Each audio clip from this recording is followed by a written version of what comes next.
RTL Stories, the podcast with Lisa Burke from RTL Group. I think it's, as we are in the studio, I think it is part of the magic of TV and media, which makes it interesting every day. You still, after 30 years, I feel happy in the morning to go out of bed, and I never feel bored. Maybe it is as well because it is not a 9-to-5 job, definitely not. If you are looking for that, then you do not stay for 30 years. We are in this technical domain. You have every 5 to 7 years, you have a new technology coming. You need to bring it to the next step. So there was always a change. Hello everyone and welcome back to RTL Stories, the podcast. I'm Lisa Burke, based here at RTL in Luxembourg, and as you know, if you've been listening in this series, we're exploring the lives of some extraordinary people who've made RTL their career home, investigate what they do and how they got here. Today I'm delighted to welcome Xavier Thillen as our guest. 30 years ago, Xavier joined RTL Productions, which later became BCE, Broadcasting Centre Europe, which is an RTL Group company based here in Luxembourg. Also your home country, Xavier. And today you're head of production and digital media operations at BCE. It's really wonderful to have you here. Thank you, Lisa. I'm very happy to be with you. And I'm going to tell our audience who don't know BCE, Broadcasting Centre Europe is a media and broadcasting company and station operator based in Luxembourg, part of RTL Group, and supports the media group's television and radio stations in terms of production technology and broadcasting infrastructure. BCE has its own infrastructure for broadcasting and data exchange, managing a broadcasting network, and as one of 3 main service providers in Central Europe, also holds a dominant position in the European market. Additionally, BCE operates its own studio, a fleet of broadcast and production vans, as well as infrastructure and staff in the areas of direction and post-production. I've got to know quite a lot of them quite well. As a private, non-public internet service provider, ISP, BCE provides its customers with its own network infrastructure and connections for streaming, data exchange and transmission, and operates its own data center for this purpose. And additionally to all of the physical infrastructure, BCE also offers its own applications for program and production planning and rights management. Xavier, that's an awful lot under your remit there. Yes, first of all, I would like to thank you, Lisa, because that was a perfect resume of BCE, and you could join us to help selling BCE furthermore. Well, thank you to the team for helping me put that together, because that's teamwork there. But it's a lot. It's a lot. Yeah, it is a lot, and that's why we are, even so Luxembourg is a small country, and BCE on European place is maybe seen as well as small, but we are quite strong. We are multi-departmental structure, servicing all this kind, and I'm not going to tell because I'm not going to say that good as you did the resume. Yes. And of this, which would be the one you spend most time in? Not you, but BCE. I mean, where is BCE strongest? Strongest, well, for the moment, it is still that we are quite strong in linear broadcasting, which is here the core business of BCE. But we are in a transformation phase. We know that linear TV is going to go to its end, and we are bringing BCE in this transformation to, we call it media as a service, dematerializing, all bringing all the workflows on software-based environment, and that's what we are really focusing on for the moment. All our R&D is going in that direction. So you have an R&D department? Yes. That's really good to hear, because in fact there's a lot of companies these days who don't put the time, and it takes time. R&D takes time. It takes time and it takes vision. Yes, we have this vision. We are in the reorganization. We have a new organization with a new CTO, and behind that we are bringing this vision to the next step. And yes, we're doing R&D. historically as well, we need to say that BCE, or formerly the technical divisions of CLD-UFA, we were always very strong in R&D. We were pioneering in a lot of domains, from in the past, from analog to digital to high definition. Afterwards, going drop the tape, going file based, then IP, bringing RTL City in the IP environment. But that was always done as well of not only R&D engineers but the engineers on the field. They combine their powers, and I think that's the success of BCE. And I can say with individual affiliation with your team members, they're amazing. I am sitting in a studio that has been literally built by team members of BCE, and they're just so attentive and terrific to work with. That's not an advertisement, it's just my experience of it. But more to you now, 30 years. You've seen the transition to BCE, but you started before it was even BCE. So why 30 years in one company?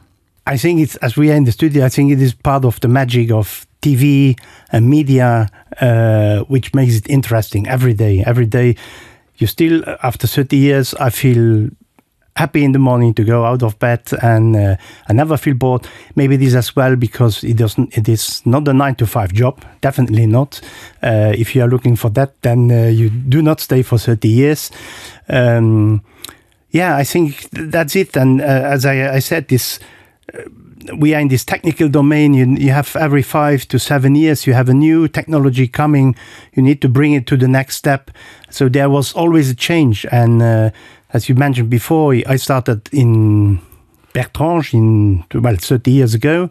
That was RTL Productions. That's where RTL Television, the big German RTL Television, was started. The first years out there almost as a garage TV. In a chateau? No, that was in Bertrange. That is where today you have Tango. Oh, yes, indeed. Yeah, it's where everything started 30 years ago. And and then I started initially in post-production there in Bertrange, and there we were handling all the material acquisition of our channels, mainly RTL Television, so all the programs, the films, the series that RTL acquired. And at that time, that was really an art, a job, So you had.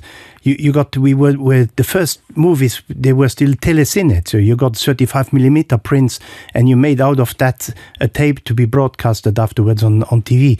And so there is really this, you see that I'm still enthusiastic about this. And I think that's the magic behind it. Yeah, I can see the smile on your face when you're reminiscing to those times back there. And I know exactly the building you mean. It's nothing like our beautiful building here today. We really are very lucky to have this building.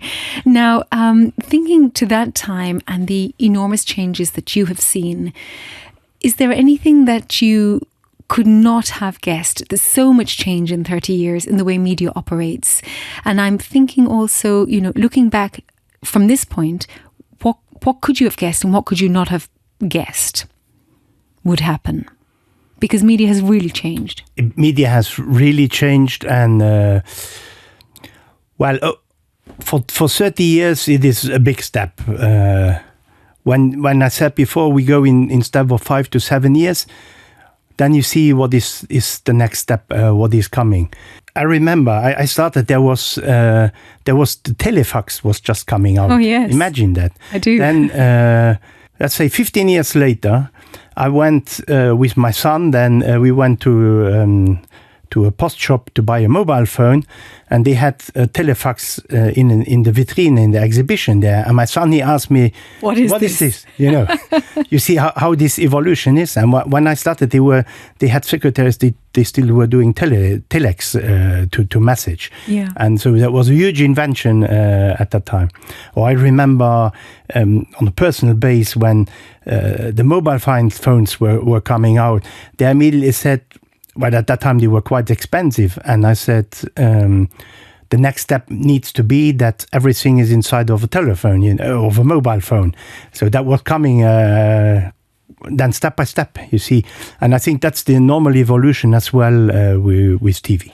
The reason I asked you this question was not just to reflect back on your 30 years of the step changes, but also because you're in a position, and you mentioned R&D, you have to be able to think forward.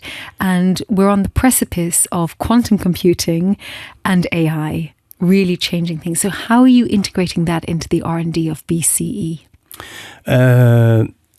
In any kinds of where it is needed, we are doing researching on AI help. That could be, we had, for example, now we have a testing going on where we have SD material, and for our division Fremantle, who is selling the content, they are selling and they need to deliver HD. So we are testing for the moment to do an AI-oriented upscaling to HD, something which can be then done in very fast and with much better results at the end. We are going, in our media as a service, we are going to have all kind of AI. Could it be that, for example, for a program, when we get program in, we need to prepare it to bring it on air. So you have, for the moment, you still have a person that needs to define what is the start of the message, what is the end of the message. We need to put commercial breaks inside. And that's normally on a fade of a scene to the other one.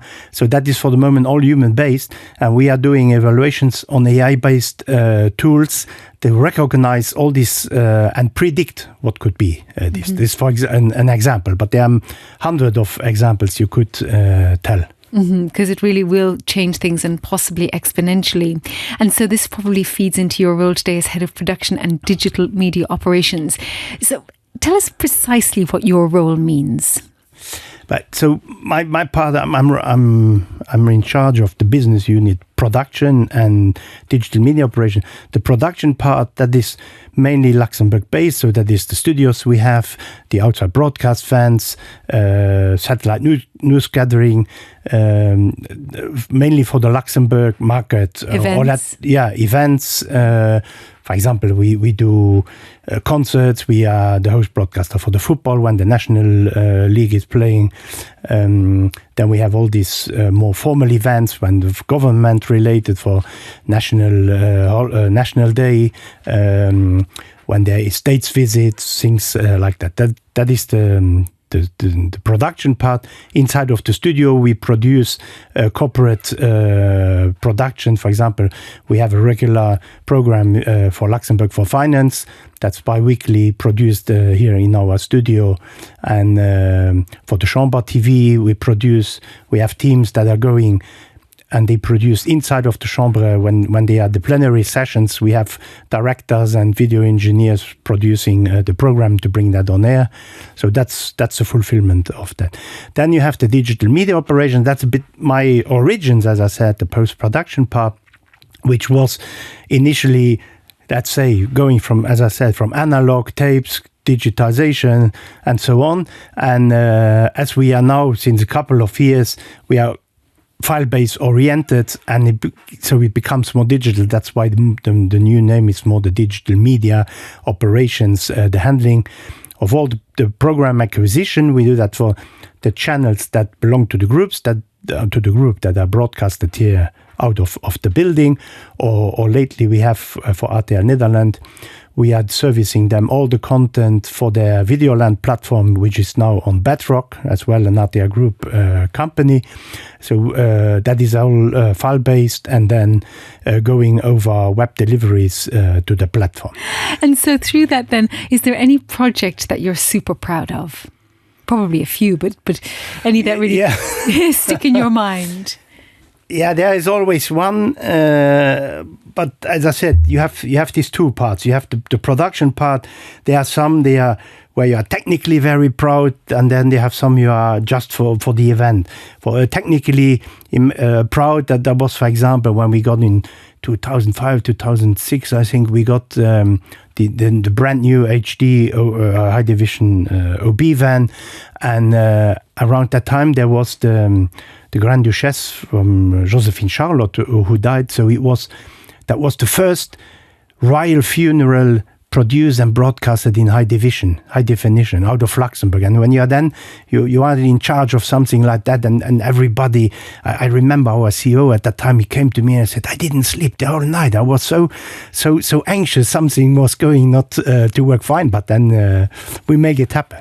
Yeah, I remember when I was at a different news organisation, and as presenters, we were a little concerned about high definition. We thought every single flaw would show up in high definition. Yeah, but that was really, at that moment, well, you have to know that Josephine Charlotte, she was the daughter of the Belgian king, so there was really a huge international interest of getting these high definition pictures out of Luxembourg. Yeah, and on that point, you mentioned Belgium, and BCE has, it serves a lot of countries, as we mentioned at the top. Have you not thought about working within RTL Group, even in a different country other than Luxembourg? Yes, of course, and as you might know, I have a Spanish wife, so it was not really predefined that we stay all our life here in Luxembourg. And you speak many languages. And we speak, many languages. It didn't, well, I'm here, so it didn't happen. It didn't happen. So maybe as well, because I studied in Germany. I was much linked to the German side due to RTL Television. And my wife, she's Spanish. She does not speak German. So it would have been more to go to the French or to the Spanish side. And so these opportunities did not come up. Mm-hmm. Oh, well, we're very happy to have you here in Luxembourg. And now, something that has cropped up a few times is BCE's values. This is something that's been underlined to me as important. So is that important in a company to have values, and what are BCE's values? Yes, I think it is, and it becomes maybe even more important nowadays. We are becoming more a cosmopolitan company as well. We have many different cultures. We have different cultures, nationalities, profiles as well.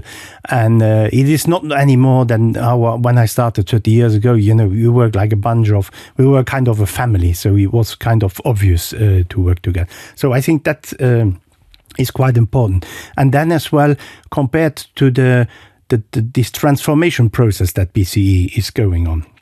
And I don't know if you mentioned it, but we have a slogan behind now. We are BCE empowered together. I never said that. Yeah. I left that for you. Okay. So you can say it again just to underline it. So in this empowered together is already, for me, all the values behind it. So this is for me like share your message, share your knowledge, listen to your customers, embrace all this is part of it. And I think that is important as we are going now from this more technical, and this is the first time we have a slogan which is not technical anymore. Before we were like BCE, the best technical company, let's say, just as an example. So now is this, we put in our DNA that we are not anymore technical, we englobe everything. And I think that's a value which is important for our customers as well for our employees. Yeah, that makes me think of the female quotient of BCE. I know that it's a very technical background. I don't know what percentage of the workforce are female. Definitely not high enough. That's no... it's not an excuse. Well, actually, no. What I mean is it's not your fault, because I'm sure you'd like to have more. It's just for some reason or other, but it seems to be a male domain. That I think that is historically this has changed as well, because we come from this. We are not any longer in this machine world, where you touched and you had heavy machines and all that, where you could smell almost TV. So cables. So we are going now into this cloud-based or on-premise. So we are looking for IT. A lot of IT engineers, as many other companies do. They're not enough in the market, and I am more 100% sure that we do not distinguish between a female IT or a male IT. We are just looking for good IT engineers. Yeah, and I know... And that will come. That will come. Although the statistics for females doing IT and computer science is still on the low side for whatever reason. But the reason I just brought that up was not to shine a light on that at all, although we are encouraging more females to come and work at BCE. It was more the fact that with the new slogan, that slogan, as you said, it's more encompassing. It doesn't put people off who might be scared of a technical work environment. Yes. And in fact, from what I know and have seen with BCE, of course, all of the technical work you do, you're doing it with your clients in a group, always teamwork, in different settings, many different settings, in fact. Exactly. Yeah. Okay. Oh, well, I'm glad I got that right. Now, another wonderful thing, you have been here in Luxembourg all your life. Well, I don't know where you met your Spanish wife, but anyway, we leave that to one side. In 2015, you were awarded the Knight of the Order of Merit of the Grand Duchy of Luxembourg. Explain that to somebody who's outside of Luxembourg. Okay, so... it is an honorific distinction for the ones that they do not know the Luxembourgish side. It is an honorific distinction from the Grand Duke of Luxembourg. It is given by the Prime Minister on the national holiday, and it is chosen as well by the Prime Ministry on recommendation, in my case, of BCE. So it is always, it is that I think after 20 or 25 years in the career, you are entitled to get it, but then you need to, from the company or whoever who recommends you, then they need to give that. It is an emotional thing. So me being Luxembourger, for me it is it was important. It runs in the family, you know. Some of my grandfather they had, and so that is the emotion. But I think for me, I'm as well proud of it because I feel I gave, well, of course, into BCE and all my work life. But due to my position and with the production, I was able to give something as well to the country. You know, we were in charge of the. That was as well 2005, 2015. Luxembourg had the European presidency of the European Council, and BCE was then the host broadcaster. So that's something. Then you feel proud. You give something to the country, and then even so, it is an emotional part. But I'm happy to have it. Well, congratulations. It is a real honour. It's a wonderful honour. I didn't realise that it runs in your family. Now there's some pressure on Xavier Jr., who I just realised that's the name of your son when you came in your chat. That's correct. Here. But he might be the one who is doing the step not staying in Luxembourg. He's studying for the moment in Barcelona. He's in biochemistry, and he's quite open of doing another way. Well, there's quite a few Luxembourgers that go abroad and come back again. Yeah. I have seen this boomerang effect. Xavier, is there anything else you would like to talk to us about, tell us about? A question to myself is, you know, I have done 30 years. What are employees or people that start today? What are they going to do in 30 years? I'm almost sure there will be very few that will do 30 years in the same company. The system nowadays is not set up like this. What would you give these people as a recommendation? For my time, it was always, and I always say that to my staff members, is polyvalence, you know. Mm-hmm. Especially for Luxembourg, this is important that we have no mass market for nothing, you know, especially as well in TV. And so the more polyvalent you are, the more hungry you are for the change, the more you want to participate. I think that's something that remains important for the future. By polyvalent, you mean multifaceted, to have many talents and to keep, and being open, you know, ready for the change, you know, question yourself all the time, and if it needs, go for the next step. Yeah, that's very, very good advice indeed. Yeah, and I see that in Luxembourg as a country, because it has to be, because you mentioned its size, etc. So therefore that polyvalence, that's a lovely chemistry word. I like adding a little dash of chemistry here and there. Your son will be proud of you. Xavier, it's been wonderful to have you here. I know you're a busy man. You literally walked into the room on a phone call about an event. We are so grateful for your time, and thank you, all of you, for tuning in. Of course, you can reach us through all of the usual social media links. RTL Group on LinkedIn, X, YouTube and Instagram. We really like to hear your thoughts, and of course you can also go to the RTL Group intranet section. Thank you so much for being with us. Thank you for watching, thank you for listening, and especially thank you, Xavier. Thank you, Lisa.